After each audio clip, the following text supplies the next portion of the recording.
অন্তারক নাটকটা আমাদের কাছে একটা অভিজ্ঞতা। সেই অভিজ্ঞতার কারণ এই নাটকটার স্ক্রিপ্ট যেটা বলতে চায় সেটা, এবং যেভাবে এই নাটকটা তৈরি হয়েছে, মানে এই নাটকের নির্দেশকের ভূমিকা যা, সেই পুরোটা মিলিয়েই আমি আমার কথা বিশেষভাবে বলবো যে আমার কাছে এটা একটা অন্য রকমের অভিজ্ঞতা, খুবই অন্য রকমের অভিজ্ঞতা। বিশ্বাসের বাঁধনে ভর করেই তো সমাজটা চলবে, সেই বাঁধনে টান পড়লে তাকে পাল্টাতে হবে। I completely agree with you.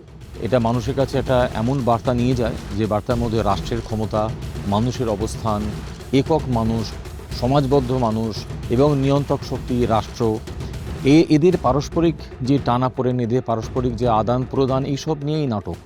हम यही रहले, अकेला निमन ना लगेला। मेरा बहन का फोटो कहाँ से मिलेला? वो लोग जेल के अंदर फोटो देले रहले। আরে কেন দেবে না? আমি একটা খুব নামি দামি মানুষ।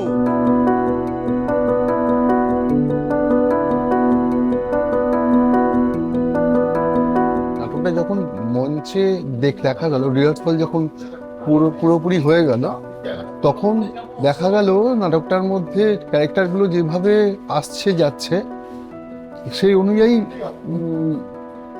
মেকআপটাকে ধরা খুব কঠিন, খুব একটা কঠিন ছিল না, কারণ খুব নর্মাল মেকআপের, খুবই সাধারণ মেকআপ করলেই হবে। শুধুমাত্র একমাত্র প্রফেসরের চরিত্রটাই ছিল চ্যালেঞ্জিং, তো সেইটা আমি পড়েছি সেরকমভাবেই। নমস্কার, স্বাগত। এই শতাব্দীর চরম এক বিস্ময়কর ঘটনার সাক্ষী হতে চলেছি আমরা, আপনারাও।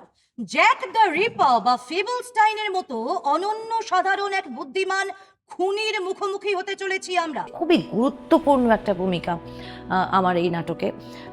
যেগুলো আমি বিশ্বাস করি না সেগুলো আমাকে বলতে হয় এই নাটকে, তো সেটাও একটা খুব বড় চ্যালেঞ্জ আমার জন্যে। যে যেটা বিশ্বাস করি সেই ঘটনাটাকে ঘটাবার জন্যে যেটা বিশ্বাস করি না সেই চরিত্রে অভিনয় করা খুব কঠিন।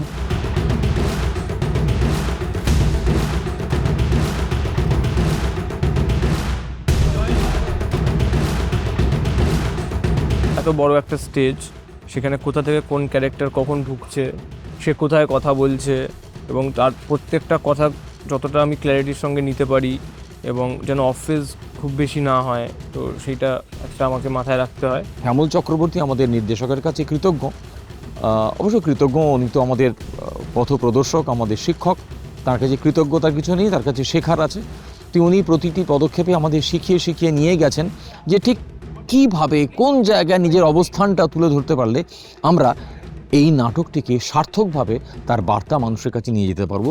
আপনাদের কন্ডেম সেলের অতিথি হয়ে থাকতে থাকতে এমন কোনো শক্তি নিশ্চয়ই আমার জন্মায়নি, যার ফলে আগে চিনতাম না যাকে, এখন তাকে চিনতে পারবো। আপনার কথার বাঁধনি এবং রসবোধ আমাদের কিন্তু এখনো আনন্দ দেয় প্রফেসর। এই নাটকটা যখন নির্মাণ হচ্ছে, যখন তৈরি হচ্ছে, নির্দেশক শ্রী শ্যামল চক্রবর্তী আমার সাথে, আমি তার সাথে প্রথম কাজ করছি, আমি তার প্রসেস সম্পর্কে আগে জানতাম না। যখন কাজ করা শুরু করি তিনি দেখলাম যে আমি ততদিন অবধি যা কাজ করেছি তার থেকে খুব অন্য রকমের। এই নাটকের প্রত্যেকটা সংলাপের ওপরে খুব জোর দেওয়া, তিনি ভীষণ যত্ন নিতেন। আমার মনে আছে যে রিহার্সালের সময় নিহত হওয়া, খুন হওয়া, হত্যা হওয়া, এই তিনটে শব্দ, আমি যেখানে তিনটে শব্দের মানে এক হলেও যেখানে যেটা খুশি ব্যবহার করতে পারতাম না। যেখানে হত্যা আছে সেখানে হত্যাই বলতে হবে, খুন থাকলে খুন বলতে হবে, নিহত থাকলে নিহত বলতে হবে। আর আমি খুব তখন অধৈর্য হয়ে যেতাম যে কেন একই শব্দের মানে তো একই, তাহলে বললেই তো হয় একটা। তখন আমাকে আমি কাকু বলে ডাকি ভালোবেসে, আমাকে ডেকে বলেছিলেন যে এই তিনটে শব্দের স্টেটাস আলাদা, তাই এই স্টেটাস অনুযায়ী তিনটে শব্দ একরকম করে বলা যাবে না, যেভাবে যেখানে খুশি যেটা খুশি বলে দেওয়া যাবে না। এতটাই নিখুঁত ভাবে এই কাজটা তৈরি করার চেষ্টা করেছে। এই ছবিটি দেখুন প্রফেসর, এই শিশুটির মৃত্যুর দায় আপনি স্বীকার করে নিলেও একে কিভাবে হত্যা করেছেন হাজার জেরা করার পরেও আপনি কিছুতেই বলতে চান। সভ্য সমাজ এবং মানুষের সেই সভ্য সমাজের বেঁধে দেওয়া নিয়মকানুনের বিরুদ্ধে তার সামনে যে অসহায়তা, এই অসহায়তা বোধের একটা নাটক এটা। এবং এটা কখনোই কোনো থিওরিটিক্যাল একটা রিপ্রেজেন্টেশন নয়, it is very much an expression of a living, a very much living social struggle.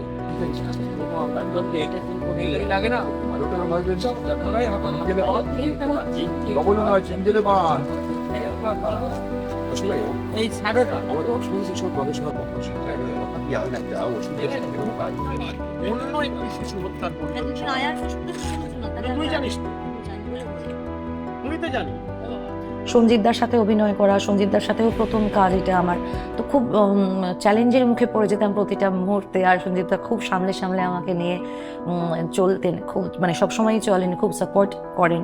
সেটাও আমার জন্য একটা খুব ভালো অভিজ্ঞতা, সুন্দর অভিজ্ঞতা।